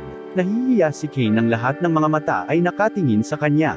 Napansin ni Lina ang kakulangan sa ginhawa ni Kane at itinuro na tila nag-iisa siya, kasama ang kanyang mga kaklase na naglalayo sa kanila. Napagtanto ni Claude na kailangan nilang sumubok ng ibang diskarte para matulungan si Kane na magkasya. Nagpasya sina Claude at Millie na turuan ang mga mag-aaral ng isang pamamaraan na tinatawag na boost, na nagpapataas ng kanilang lakas. Pumila sila para sa isang sparring session kasama si Claude, at isa-isang humalili ang mga estudyante. Sa kasamaang palad, hindi nakuha ni Kane ang kanyang pagkakataon dahil ang linya ay napakahaba. Umaasa na makilahok sa ibang paraan, lumipat siya sa grupong magic, ngunit ipinaalala sa kanya ni Lina na hindi pa rin siya pinapayagang gumamit ng magic sa paaralan. Pakiramdam na nakahiwalay, nagsimulang mag-isip si Kane kung magkakaroon ba siya ng pagkakataong ipakita kung ano ang kaya niyang gawin. Tingid sa kaalaman ni Kane, may plano pala si Claude at ang iba pa. Nais nilang palakasin ang pag-asa sa pamamagitan ng pagpapakita muna ng kanilang mga kasanayan, nang sa wakas ay nakuha na ni Kane ang kanyang pagkakataon, mapapawi niya ang lahat at maging bayani ng klase. Ngunit nang sa wakas ay umikli na ang linya at si Kane na, biglang ibinalita ng guro na tapos na ang klase. Sinisikap ni Claude na panatilihing upbeat ang mood, na nagmumungkahi na subukan nilang muli sa ibang araw, ngunit binanggit ng guro na hindi na sila magdadala ng mga espesyal na instructor mula sa guild dahil sa malamang na mga hadlang sa budget. Medyo magastos ang mga pagkakamali sa entrance exam ni Kane. Pakiramdam ni Kane ay tulad ng isang kabuoang talunan sa harap ng kanyang mga kaklase, at tumingin siya kay Claude para sa ilang suporta, ngunit si Claude ay kumaway na lamang at umalis. Galit at napahiya, nagpasya si Kane na magpakawala ng singaw sa pamamagitan ng pagtungo sa kagubatan ng gabing iyon, handang harapin ang anumang darating sa kanya. Dahil sa pagkadismaya, nagpakawala siya ng sunod-sunod na mga bolang apoy, na lumilikha ng malalaking bunganga at niyanig ang lupa sa kanyang mga pag-atake. Ang kanyang pagsabog ay napakatindi na nakuha nito ang atensyon ng hukbo ng kaharian, na nagkamali sa paniniwalang dumating na ang Demon King, na nagpasindak sa mga taong bayan. Pinunasan ni Kane ang kanyang pawis, nag-teleport palayo ng walang dalawang isip, ngunit hindi sinasadyang naiwan ang kanyang panyo. Ang hukbo, na pinamumunuan ni Garm, ay nag-imbestiga sa kaguluhan at nakita ang napakalaking crater na may panyo ni Kane sa gitna. Nagulat si Garm na nakilala niya kaagad na ang kanyang anak ang nasa likod ng pagkawasak. Kinabukasan, si Kane ay ipinatawag ng hari, na mahigpit na nagpaalam sa kanya ng isang ulat mula sa teritoryo ng Garcia tungkol sa di umano'y pagpapakita ng Demon King sa kagubatan, na nagdulot ng matinding pagkawasak. Alam ang katayuan ni Kane bilang apostol ng Diyos, tinanong ng hari kung nakatanggap siya ng anumang mga banal na paghahayag. Napagtatanto kung gaano naging seryoso ang sitwasyon, kinakabahang itinanggi ni Kane ang anumang kaalaman sa kaganapan. Ang isa sa mga tagapayo, si Kagan, ay nagmumungkahi na makipag-ugnayan sa ibang mga bansa upang maghanda para sa isang nalalapit na digmaan, ngunit hinimok sila ni Kane na magpigil. Nang maramdaman ang pag-aalinlangan ni Kane, direktang itinatanong ng hari ang kanyang pag-aatubili. Pakiramdam na na-corner, sa wakas ay inamin ni Kane na naging sanhi ng kaguluhan at humingi ng paumanhin. Ang isang tunay na banta ay nagsisimulang gumalaw. Sa kailaliman ng isang kuweba, kinuha ng isang duwende ang isang misteryosong purple na bato, para lang lumunin ng dragon ilang segundo. Ang dragon ay talagang si Aaron, ang masamang Diyos na tinatakan. Nagreklamo siya tungkol sa hamina na selyo, na nagpapakita na ito ay bahagi lamang ng kanyang katawan at nanunumpa ng paghihiganti laban sa mga Diyos na nagkulong sa kanya. Nangako siya na kapag nasa buong lakas na siya, magbabayad sila ng mahal. Samantala, pabalik sa paaralan ni Kane, inanunsyo ng guro ang isang espesyal na klase sa pagpapatawag. Si Kane, na alam ang drill, ay naghahanda na umupo sa sideline tulad ng dati, ngunit sa pagkakataong ito, ginulat siya ng guro sa pagsasabing hindi niya kailangang umalis dahil hindi sila gumagamit ng attack magic ngayon. Tuwang-tuwa si Kane, sabik na sumali si Kane. Ipinakilala ng guro ang instructor para sa araw na ito, si Grat, isang salamangkero mula sa Royal Court. Ipinaliwanag ni Grat na mayroong dalawang uri ng pagpapatawag, ang isa kung saan ka magbubonding at bumuo ng isang kontrata sa isang nilalang, at isa pa kung saan ka tumatawag mula sa isang magic circle upang itatag ang kontrata. Tumunog si Kane, binanggit na nagawa na niya iyon kay Hako at Jane. Si Grat, hindi napigilan, ay sinabihan ang lahat na subukan ito. Nagbabala na kung mabaigos silang bumuo ng isang kontrata, ang ipinatawag na hayop ay mawawala na lang. Namigay siya ng mga papel na may magic circle at inutusan ng mga estudyante na ipatawag ang kanilang mahiwagang nilalang. Ang ilang mga mag-aaral ay nagtagumpay kaagad, habang ang iba ay nahihirapan. Isang batang lalaki, na hindi makabuo ng isang kontrata, ay tiniyak ni Grat, na nagpapaliwanag na ito ay dahil wala siyang sapat na kapangyarihang mahika upang paikop ang nilalang. Hinihikayat siya ni Grat na patuloy na subukan. Kapag turn na ni Kane, medyo nababalisa siya. Inaalala ang kaguluhan sa bahay kapag may tinatawag siyang delikado. Si Grat, na napansin ang pag-aalinlangan ni Kane, ay tiniyak sa kanya na kahit na may isang masamang bagay na lumitaw, babalik ito kung saan ito nanggaling kung hindi makakabuo ng kontrata si Kane, at malaya niyang gamitin ang kanyang kapangyarihan. Medyo mas kumpiyansa, si Kane ay lumalabas ng todo, na lumikha ng isang napakalaking magic circle na nag-iiwan kay Grat na kitang-kitang humanga at bahagyang kinakabahan. Ang mood ng instructor ay nagbabago mula sa pagkamangha hanggang sa pagkataranta habang tumitindi ang summoning magic ni Kane. Agad niyang sinabihan si Kane na huminto, ngunit huli na ang lahat. Natapos ang pagpapatawag, at sa bilog ay lumitaw ang isang taong may sungay na nagpapakilala sa kanyang sarili bilang prinsipe ng kadiliman. Mabilis na napagtanto ni Kane na siya ay nasa ibabaw ng kanyang ulo at naglabas ng nakakasilaw na flash ng liwanag upang hindi makita ng mga bata at guro kung ano ang nangyayari. Habang nakabawi siya, iniisip ni Kane kung ang prinsipe ng kadiliman na ito ay maaaring ihanay kay Aaron. Ang prinsipe, na interesado sa pagtawag, ay nagulat na tinawag siya ng isang tao. Gamit ang kanyang kapangyarihan, tinasa niya si Kane at laking gulat niya nang makitang si Kane ay pinagpala ng mga Diyos. Ang paghahayag na ito ay nakakabighani ni Kane. Habang papalapit ang prinsipe, binunot ni Kane ang kanyang espada, handang ipagtanggol ang sarili. Ngunit ang prinsipe ng kadiliman ay hindi inaasahang lumuhod, na idineklara si Kane ang pinili. Nag-aalok siya na bumuo ng isang kontrata, nangako na susundin ang lahat ng mga utos ni Kane at kahit na nag-aalok na ay deploy ang angka ng demonyo sa pagtatapon ni Kane o sirain ang buong mga bansa. Si Kane, na malinaw na nabigla, ay mabilis na tumanggi, na nagsasabi na wala siyang pagnanais para sa kapangyarihan ng demonyo o pawiin ang mga bansa. Kinikilala ng prinsipe ang pagpili ni Kane, ngunit sinabi sa kanya na isa-isip siya kung kailangan niyang puksain ang isang lahi. Ipinakilala ang kanyang sarili bilang Seth, ang prinsipe ay nagpatuloy at bumuo ng isang kontrata, na sinasabi kay Kane na huwag mag-alinlangan kung siya ay tatawag sa kanya, na nangangako na maging handa upang sirain ang anumang bansa sa kanyang utos. Bago makapagprotesta si Kane, naglaho si Seth, inalis ang parang bowl ang bumulaga sa silid-aralan. Habang lumilinaw ang paningin ng lahat, wala na ang demonyo. Ang mga mag-aaral ay nakakalimutan, ngunit si Grat, na nahuli ang pagpapakilala sa sarili ng prinsipe, ay alam na alam kung sino ang lumitaw. Sinubukan ni Kane na pakalmayan ang lahat, tinitiyak sa kanila na walang nabuong kontrata, at nagpasya si Grat na maglaro kasama upang maiwasang maalarma ang mga bata, na tinapos ang klase sa medyo tense. Iniisip ni Kane na nagawa niyang pagtakpan ang kanyang pagkakamali, ngunit hindi nag-aksaya ng oras si Grat na iulat ang lahat sa hari at sa duke, na nagresulta sa pagpapatawag ni Kane para sa isang seryosong pagpupulong. Sa pagharap sa galit ng hari, inamin ni Kane na tinawag niya ang prinsipe ng kadiliman, na ikinagulat ng lahat na naruroon. Pinagalitan siya ng hari dahil sa kanyang kawalan ng pagpipigil, na itinuro ang sakuna na maaaring mangyari kung ang prinsipe ay naging rogue. Humingi ng paumanhin si Kane, inamin na wala siyang ganap na kontrol sa mahika at hindi niya napagtanto ang lakas ng nilalang. Sumingit si Grat, na binanggit na ang kakayahang magpatawag ng gayong makapangyarihang nilalang ay nagsasalita tungkol sa napakalawak na mahika ni Kane. Ang hari, na pinaghihinalaan na ito ay resulta ng pagsasanay ni Kane kay Yuya, ay hiniling kay Kane na ipakita ang kanyang mga estatistika. Binalaan din niya si Grat na panatilihing lihim ang anumang nakikita niya, sa ilalim ng banta ng pagbitay. Nang ihayag ni Kane ang kanyang mga estatistika, lahat ay naiwang tulala habang nakikita ang kanyang bagong titulong demigod. Lumuhad si Grat, sinamba siya, ngunit si Kane, naguguluhan, ay nagmakaawa sa kanya na huwag. Nanginginig ang duke, at pabirong iminumungkahi ni Magna na simulan nilang tawagan si Kane Master Kane, na tinanggihan ni Kane. Iniisip ng hari na sa mga kakayahan ni Kane, maaari niyang sirain ang mga lungsod o maging ang mundo at diretsyong itinanong kung balak niyang gawin ito. Mabilis na tinanggihan ni Kane ang ideya, tinitiyak sa kanila na wala siyang ganoong intensyon, at humiling na tretuin siya tulad ng dati.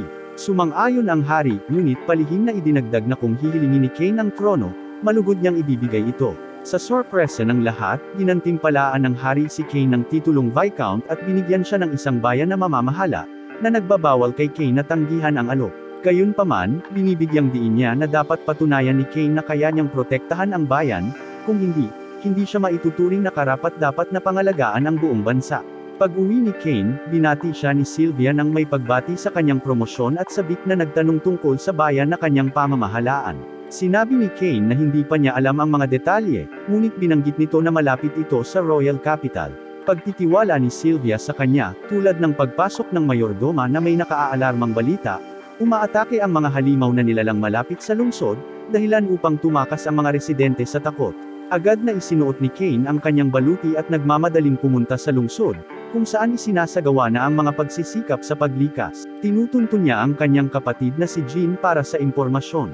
Ibinahagi ni Jean, kalahating biro na tinatawag siyang Master Kane, na nagkaroon ng biglaang pag-atake ng halimaw sa mga adventurer sa kagubatan sa nakalipas na ilang buwan.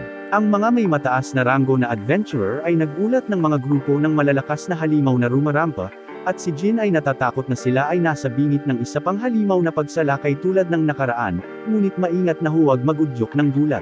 Nag-aalok si Kane na mag-imbestiga pa at tumungo sa Adventurers Guild para mang-alap ng intel. Sa guild, nakilala ni Kane ang isang Beast Girl receptionist na nag-update sa kanya sa malagim na sitwasyon. Ipinaliwanag niya na napakaraming nasawi at ang mga halimaw ay napaka-agresibo na halos hindi na makalapit sa kagubatan. Dumating sina Millie at Nina, at malugod silang binati ni Kane. Tinanong ni Millie kung ano ang ginagawa niya doon, at ipinaliwanag ni Kane na ipinatawag siya ni Jean dahil ito ang kanyang bayan.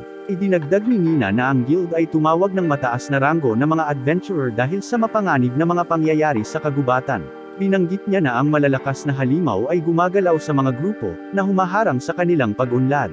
Nagtanong si Kane tungkol kina Claude at Nina, at tiniyak ni Nina na papunta na sila, na nagpasigla kay Kane. Tinanong ng receptionist na si Rudy si Kane kung ano ang susunod niyang gagawin. Ipinahayag ni Kane na siya mismo ang susuriin ang kagubatan, ngunit binalaan siya ni Rudy na huwag maging walang ingat at nagmumungkahi na hintayin niya si Claude. Si Kane, matigas ang ulo gaya ng dati, ay nagpupumilit na mag-isa, ngunit pinilit siya ni Rudy na kahit papaano ay may kasama siya. Nakangiting sabi ni Kane, may kasama na siya at hindi sila tao. Nagtungo si Kane sa kagubatan at tinawag sina Hako at Jean. Nagmamadaling batiin siya ng dalawa, ngunit agad na tumalikod sa isa't isa, hindi pa rin nagkakasundo. Tinawanan ito ni Kane, sinabing mayroon silang mahalagang gawain, imbestigahan ang mga kakaibang pangyayari sa kagubatan. Gamit ang kanyang magic sa paghahanap, iniskan ni Kane ang lugar habang sila ay nagpatulog.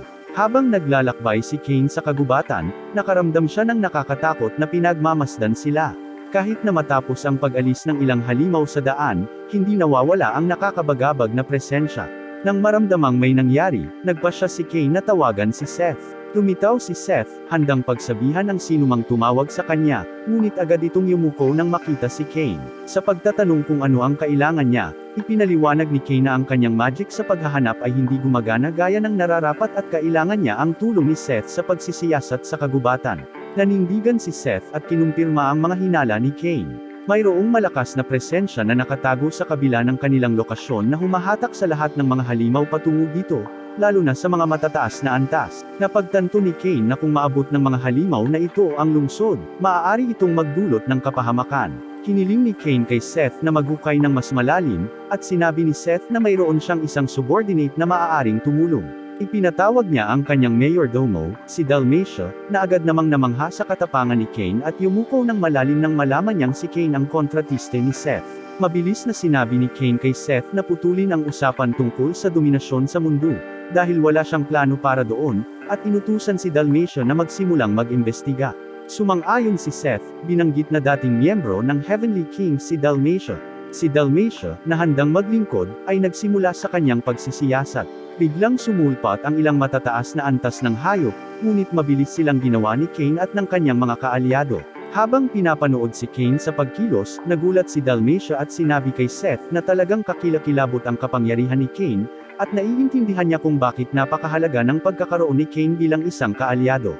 Matapos harapin ang mga hayop, ibinalik sila ni Cain sa guild upang iulat ang sitwasyon at inutusan si Seth na magpatuloy sa pagsisiyasat. Bumalik sa guild, ipinakita ni Cain sa kanyang mga kaibigan ang mga napatay na halimaw, na iniiwan sa kanila ang pagkamangha sa dami ng matataas na ranggo na mga hayop na natalo niya. Dumating sina Claude at Lena, natulala nang makita ang mga bangkay ng halimaw. Ipinaliwanag ni Cain na may isang bagay na umaakit sa mas malalakas na halimaw sa mas malalim na kagubatan, at kailangan nilang palakasin ang kanilang mga depensa ng mabilis. Si Dalmatia, na nag-iimbestiga pa rin, ay nagsabi kay Seth na mayroong isang bagay sa gitna ng kagubatan na nakakatakot at nagtataboy sa kanilang paglapit. Si Seth, na walang pakialam, ay nagsabing hindi siya matatakot at sinabihan si Dalmatia na maghanda habang naghahanda silang harapin ang anumang naghihintay sa hinaharap. Samantala, si Aaron, ang utak sa likod ng kawan ng halimaw, ay nabigla nang malaman na isang grupo ang lumalaban sa kanyang pananakot at nilapitan siya. Sa gitna ng kagubatan, nakita ni Seth ang napakalaking pagtitipo ng mga halimaw, at inutusan sila ni Aaron na sumulong sa kaharian sa napakaraming bilang. Mabilis na nag-teleport si Seth sa kinaroroonan ni Cain, na inulertuhan kaagad si Cain at ang grupo, ngunit nakilala ni Cain si Seth, na pumupuno sa kanya sa nangyayaring sitwasyon. Inutusan ni Cain si Claude na ipaalam kay Jean habang inaayos nila ang guild upang ipagtanggol ang bayan laban sa mga papasok na halimaw. Ipinahayag ni Roddy ang kanyang pag-aalala, ngunit tiniyak ni Cain sa kanya na si Seth ay nasa kanilang panig at kasing lakas ng sinumang may mataas na ranggo na adventurer, na handang lumaban. Naantig sa mga salita ni Cain, nangako si Seth na protektahan siya ng kanyang buhay. Habang naghahanda silang lumabas, biglang sumulpat si Tiff-Ana, niyakap ng mahigpit si Cain. Nagulat si Cain, nagtanong kung bakit siya naruroon, at ipinaliwanag ni Tiff-Ana na humiling si Garn ng emergency backup mula sa mga Royal Guard. Nauna siyang dumating sa iba, na papunta na. Kinumpirma ni Cain na nagsimula na ang pag-atake at sinabi sa kanya na papunta siya sa kagubatan. Nag-aalok si Tiff-Ana na sumama sa kanya, ngunit iginiit ni Cain na manatili siya at makipag-ugnayan sa mga kabalyero at adventurer ng bayan para sa pagtatanggol, na malugod niyang sinang-ayunan. Umalis sina Cain at Seth sa guild, handa na para sa labanan. Habang tumatakbo sila, tinanong ni Seth kung maaari niyang gamitin ang kanyang magic sa paggalaw, at binigyan siya ni Cain ng berdeng ilaw ngunit nagbabala na hindi lahat ng tao ay maaaring hawakan ito, kaya pinakamahusay na huwag gamitin ito sa harap ng iba. Tumango si Seth, at ipinagpatuloy ng dalawa ang kanilang singil, naghahanda para sa laban ng kanilang buhay. Sumakay sina Cain at Seth sa kagubatan, kung saan nakakulong na si Dalmatia sa mabangis na labanan, tinataboy ang ilang pulang dragon. Muntik nang mahuli si Dalmatia nang lumabas ang isa sa mga dragon sa likuran niya, ngunit dumating sina Cain at Seth sa tamang oras, na sinilaban ang dragon gamit ang kanilang pinagsamang mahika. Naghahadyos sila ng mga bowl-ang apoy sa mga halimaw sa ibaba na patungo sa bayan, nag-aayos ng landas at inilalantad ang pinanggalingan ng sangkawan, isang paikot-ikot na landas na dumiretso sa kuwebo ni Aaron. Pinayuhan ni Seth si Cain na direktang harapin si Aaron habang nakikipaglaban siya sa mga halimaw. Nag-alinlangan si Cain, nag-aalala tungkol sa pakikipaglaban ni Seth ng mag-isa, ngunit tiniyak siya ni Seth na tatawag siya ng mga reinforcement. Binanggit niya na ang labanan ay maaaring magdulot ng ilang pinsala sa kagubatan, at sumang-ayon si Cain, hanggat hindi sila lumampas sa dagat. Umisi si Seth, pinaalalahanan si Cain na huwag lumampas sa kanyang sarili, at dahil doon, humarap sila sa kani-kanilang laban. Bumalik sa bayan, abala si Tiff-Ana sa pagtulong sa mga taong bayan na lumikas. Ginagamit ni Mina ang kanyang spell sa paghahanap sa lugar at nakita niya ang isang pulutong ng mga halimaw na papunta sa kanilang daan. Si Millie, na hindi mapakali, ay nagpahayag na pupunta siya sa kagubatan upang suportahan si Cain. Tutul si Claude, ngunit iginiit ni Millie na hindi niya hahayaang lumaban ng mag-isa si Cain, kailangan niyang ipakita sa kanya kung ano ang ginagawa ng isang mahusay na guro. Si Nina, na parehong determinado, ay gustong tumulong din. Nag-aatubili, pumayag si Claude na sumama sa kanila, at sumunod din si Lena. Sa kagubatan, ipinatawag ni Seth ang kanyang mga nasasakupan, ang 4 na makalangit na hari, upang tumulong sa pakikipaglaban sa mga halimaw. Dumating ang mga hari at agad silang nabigla sa dami ng mga nilalang. Lalo silang nagulat nang makitang nakikipaglaban na si Dalmatia, isang dating general ng digmaan. Sinabi sa kanila ni Seth na kailangan nilang kontrolin ang sitwasyon dahil humingi ng tulong ang isang kaibigan. Nagulat ang mga hari kay Seth. Ang prinsipe ng kadiliman ay may kaibigan. Kinumpirma ni Dalmatia na ang kaibigang tinutukoy ni Seth ay si Cain, na may kontrata kay Seth, kaya mas natulala ang lahat. Pinalis ito ni Seth, sinabi sa kanila na magpapaliwanag siya mamaya, ngunit sa ngayon, kailangan nilang tumuon sa pagprotekta sa bayan. Sa pamamagitan nito, sumama ang mga hari kay Seth at sinimulang lipulin ang mga halimaw sa ibaba. Samantala, si Cain ay nakakaramdam ng pagkabigo. Napakaraming halimaw pa rin, at pilit niyang pinipigilan ang mga ito. Upang maalis ang isang daanan, nagpakawala siya ng napakalaking alon ng apoy, na nagpainit ng mga halimaw habang papunta siya sa kuweba ni Aaron. Biglang sumabog ang isang malaking putok mula sa kuweba, at kailangan itong labanan ni Cain gamit ang sarili niyang atake sa apoy. Lumabas ang mga hakbang na si Aaron, ngayon ay nasa anyo ng isang matayog na itim na dragon.